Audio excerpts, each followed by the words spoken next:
Já tiveste vontade de resolver um problema com suas próprias mãos, assim, no sentido de justiça? Sabe quando nós nos sentimos injustiçados? Parece que a gente tem aquele sentimento, aquela convicção de que eu estou fazendo a coisa certa e tem alguém atrapalhando, alguém agindo contra mim. E aí eu quero agir com justiça e eu quero resolver as coisas do meu jeito. Eu quero te convidar a ler uma passagem comigo que está lá em 1 Tessalonicenses, capítulo 2, versos 15 a 16. A palavra de Deus diz assim: eles mataram o Senhor Jesus e os profetas e agora também nos perseguem.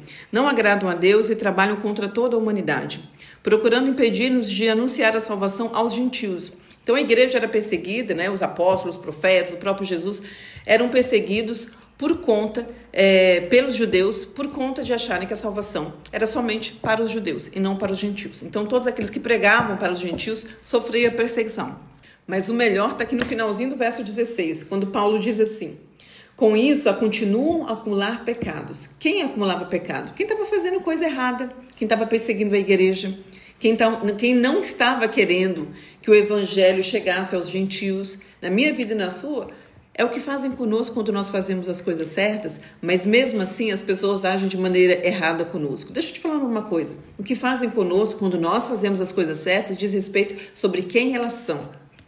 Agora, como nós reagimos com elas diz respeito sobre quem nós somos em Deus.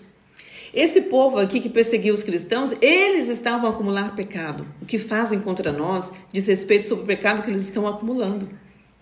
Isso precisa trazer paz para o nosso coração e precisa encontrar lugar na nossa vida para nós tirarmos essa ideia de que nós temos que fazer justiça a todo momento, que nós temos que resolver tudo, que nós temos que levar tudo a ferro e fogo a todo momento. E para finalizar, eu chamo a sua atenção no finalzinho do verso 16, quando o apóstolo Paulo diz assim: mas a ira de Deus finalmente os alcançou. Sabe o que isso quer dizer?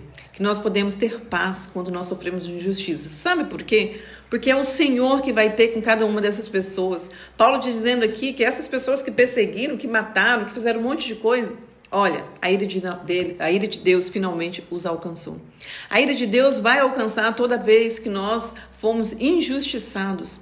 E talvez muitas vezes nem nós veremos, nem nós saberemos o que Deus fez, mas entrega para Deus e deixa Deus resolver. Muitas vezes nós vamos recorrer à esfera humana para resolver conflitos nossos, mas inclusive quando nós formos para esse lugar, nós precisamos entender que isso está submetido à vontade de Deus. E que na maioria das vezes nós não precisamos ir para esse lugar, porque nós só precisamos tirar a mão e deixar Deus ser o justo juiz daquela situação.